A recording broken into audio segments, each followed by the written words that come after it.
Hi guys, and welcome back to another video on the wrestling review. And and another this video I'm going to bring back a series that I started a couple of years ago where I look back at one of my favourite wrestlers. Episode 1 featured Angelina of primarily or TNA murder on and matches enjoyed and feuds. But in this episode, again, in this second episode, as we bring back the series, I'm going to talk about Bobby Roode. Now,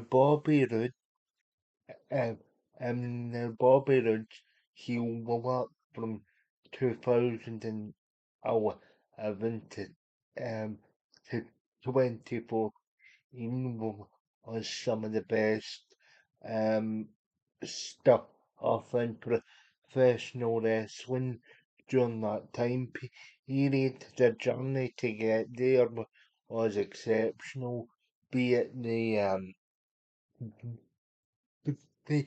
it the promo where Bobby Roode called out Hulk Hogan for ruining WCW and trying to destroy TNA for the for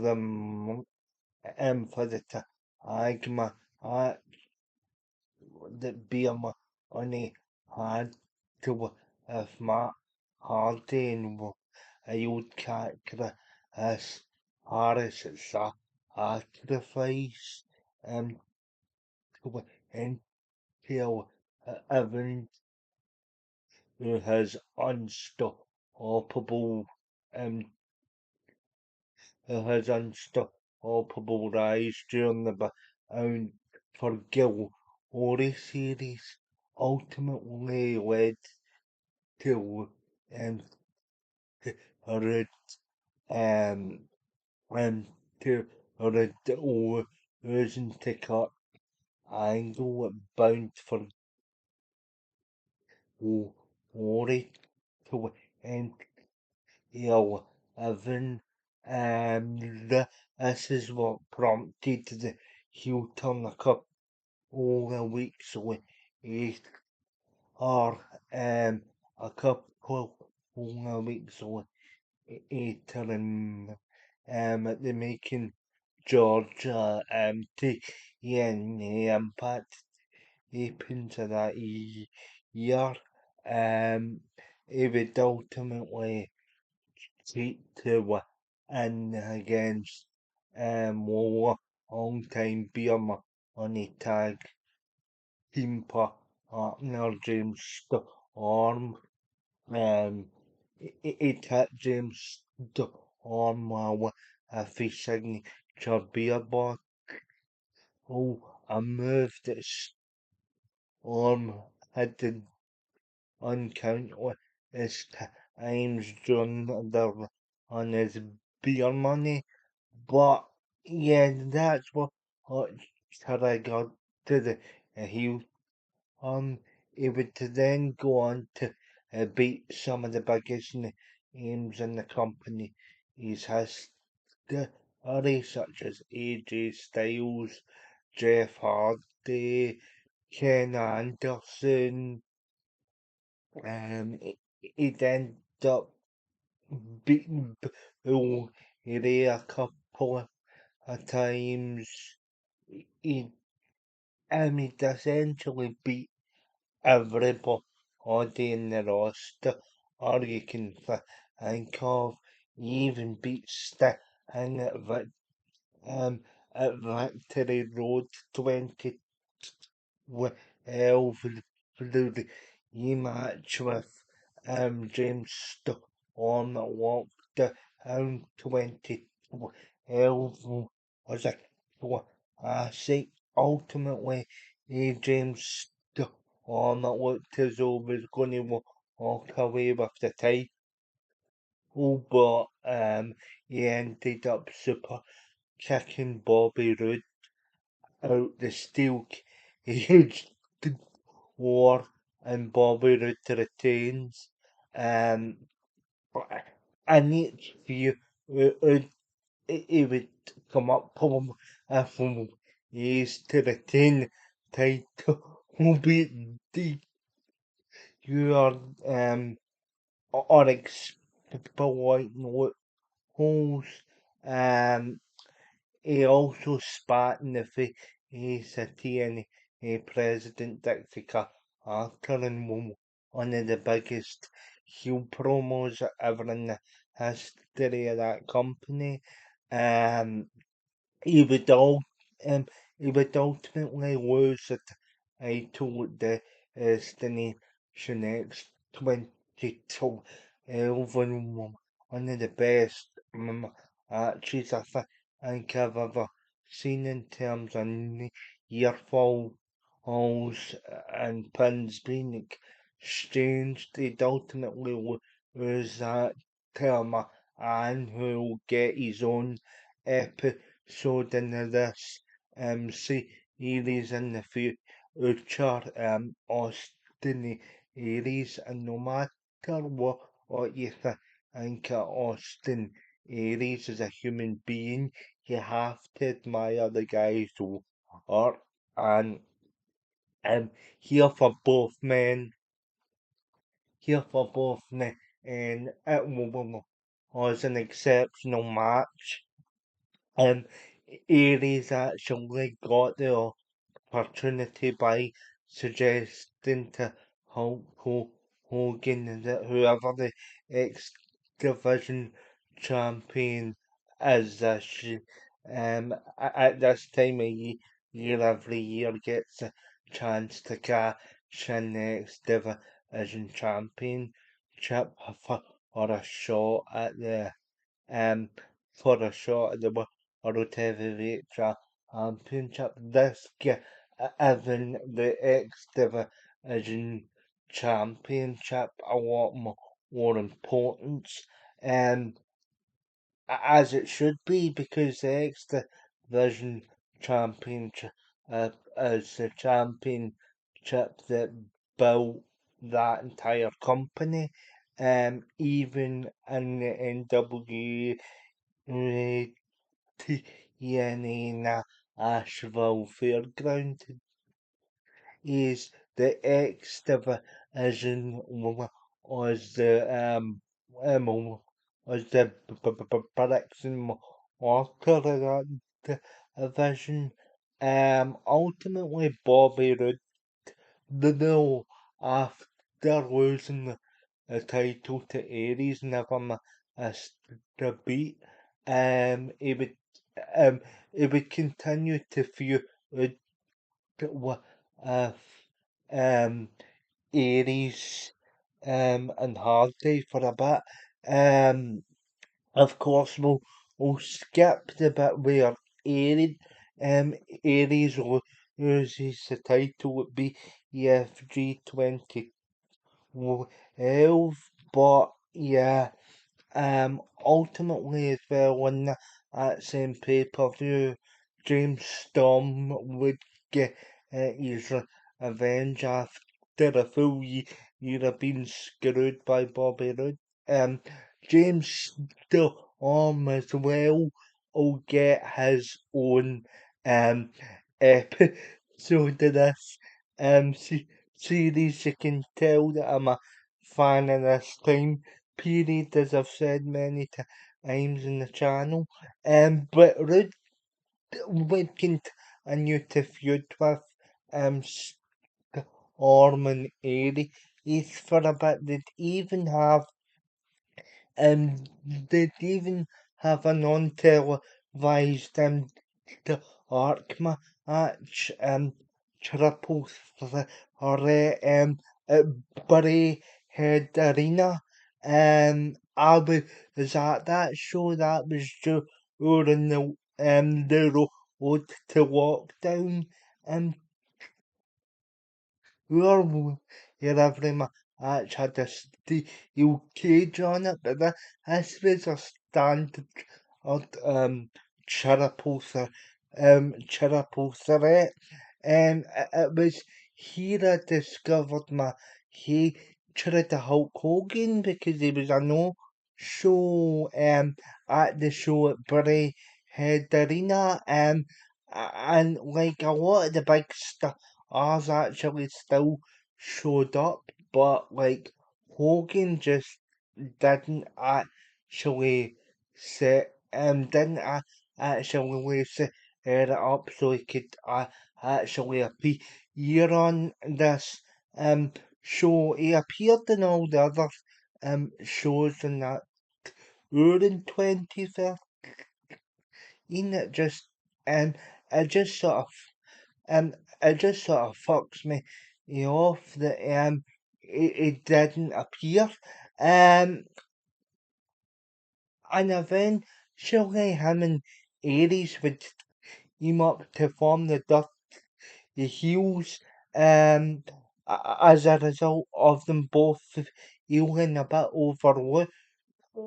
I enjoyed this short term tag team. They had a run with the belts. They beat Chavo Guerrero and Hernandez, the resurgent Chavo Guerrero during this time period. They teamed them up with Supermax Hernandez. Um, and yeah, did have a short run of the tag belts. This would actually make this would actually make Aries a triple crown um champion as well, believe it or not. And if you want me to go into further detail about the heels run in a video, just give me a shout and I'll do it. But but yeah, but yeah, eventually go back to feuding with her Angle, in late 2013 to win, early 2014. Basically, he was on an streak against her Angle when it culminated and it culminated in the cage match where if Angle lost to the cage match, he would have to give up his DNA Hall of Fame induction. It is uh, yeah, and uh, and that match was one of the best matches of 2014. That came before the UK tour. A very back and forth contest, but Bobby Roode would ultimately he come out the loser in that match as but but he sold to the ankle after being put in the ankle on several occasions. He sold it perfect. Eh, it would ultimately become an associate and executor's mini faction that included a rockstar Spud, who I absolutely detest. He did it, but he did a good job as a heel. I'll give him that. Um, um, mm, um, um, Agnes and EC3. He would ultimately do the bidding for my Agnes on a couple of occasions. He does it and getting rid of AJ Styles and the championship unification match that Magnus and AJ Styles had because they were both recognised as TNA champion. Ultimately, it'd be Roode that would um assist. Um, I can is in order to any of AJ's styles. AJ's styles will get his own video in this series. But yeah, or right away, or it was still, getting more and more sort of healing. It ultimately get involved in the match where if Sting didn't win in the TNA title, it'd be go on from TNA and his new contract would be wrapped up. It ultimately helped Magnus to retain again. Essentially, it ended up when essentially it ended up doing the Exicard as button right up until lockdown till into 14. It have a sort of any feud with who who wanted to put who wanted to put Dixie Carter through a table and stuff like that, and like the they need on face and they need to and they need to feud with Bobby Lashley for the TNA World Heavyweight Championship as Bobby Lashley. He was a member, but he's fully a MVP's down. Oh, and so remember for you youngins out there, remember it was the debate so and before the hot business, you had various different members of that faction. I will explain that faction at some point in the video. But anyway, they have a back and forth feud. Basically, it would ultimately end up with Bobby Roode retaining the belt, and I say, eventually these were all good matches. Eventually, Eric Young, his long I'm friend behind the scenes would end up costing him the belt on the Destination America premiere of Impact Wrestling. The season premiere Impact in the Destination America day is turning Eric Young into the more psychopathic version Eric Young again that we all know of. It ended up it ended up reforming Beyond only with James Storm towards the end of his career to have a couple of good matches and DNA before it or E for that there's a still known as GFW. I'll skip past the GFW stuff because that was an absolute as a stir of a toilet bowl all of a company. Um, but yeah, but yeah, ultimately, it did come back to TNA a few months after leaving once GFW had urged to impact the merger with or ripple of companies financially, and then Bobby attributed the ending back arcing the WWE on it told to the US Championship, the NXT Championship, and it hold to the SmackDown Tag Championships with the of Ziggler.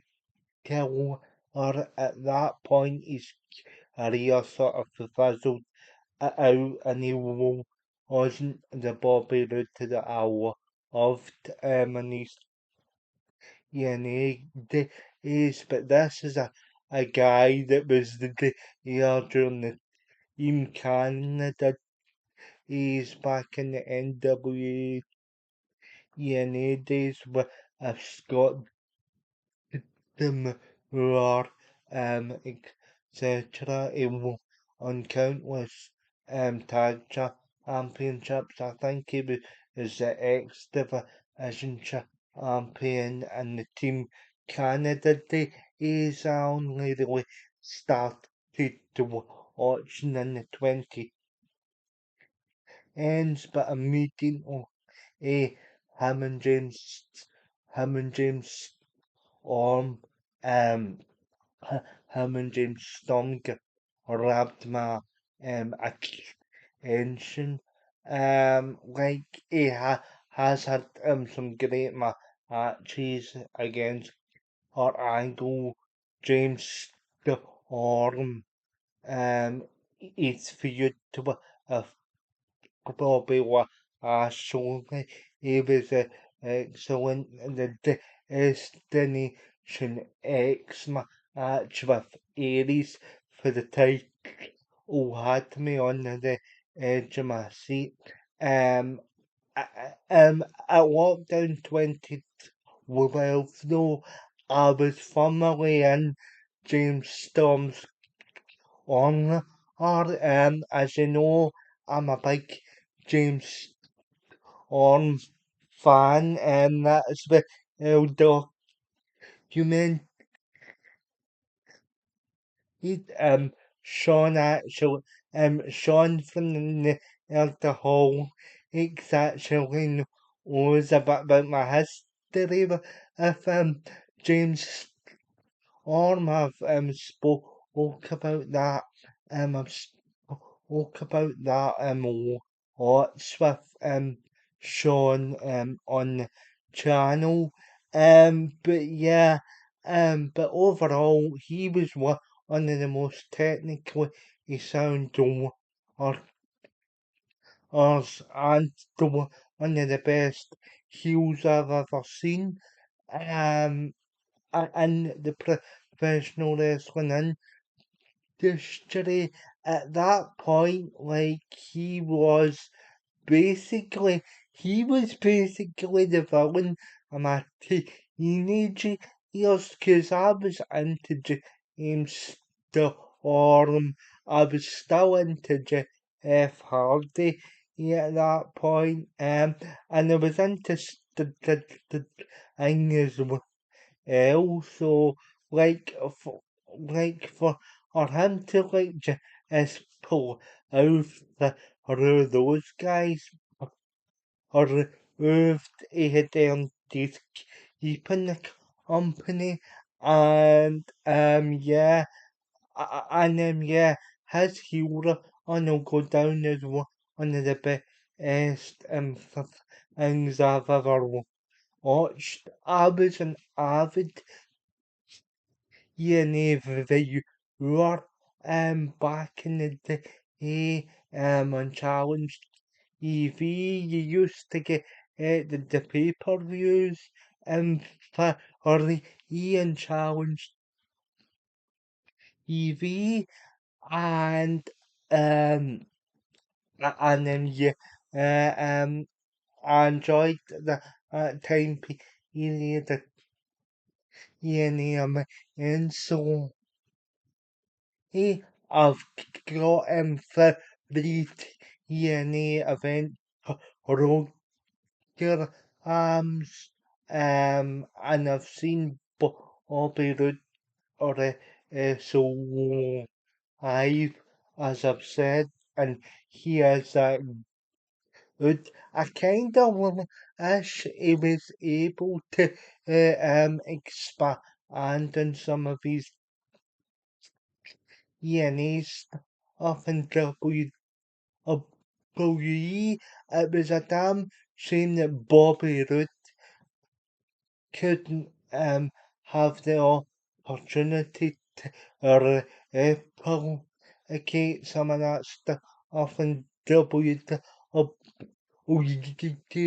because he had proven for like he had proven for years he could do the convincing top heel character and like I kind of wish he had had a world heavyweight championship run in WWE, but hey, Vince McMahon for you, but let me know in the comments what you thought of Beirut's on and DNA as a heel, as a heel world heavyweight champion. Remember to like, share, and subscribe to the channel for more reviews on and nostalgia. I've been wrestling in the review and oh um I've been wrestling for annual and as always everyone enjoy her wrestle in and have a fantastic have a have a fantastic afternoon. N- I on in oh, and yeah. Make sure you're still subscribed to the channel for more and I'd like to know you watching the comment section. But yeah, this has been episode 2 of my favourite show us series focusing on Beirut. Let me know your thoughts in the comment section. I've been wrestling with your annual and goodbye.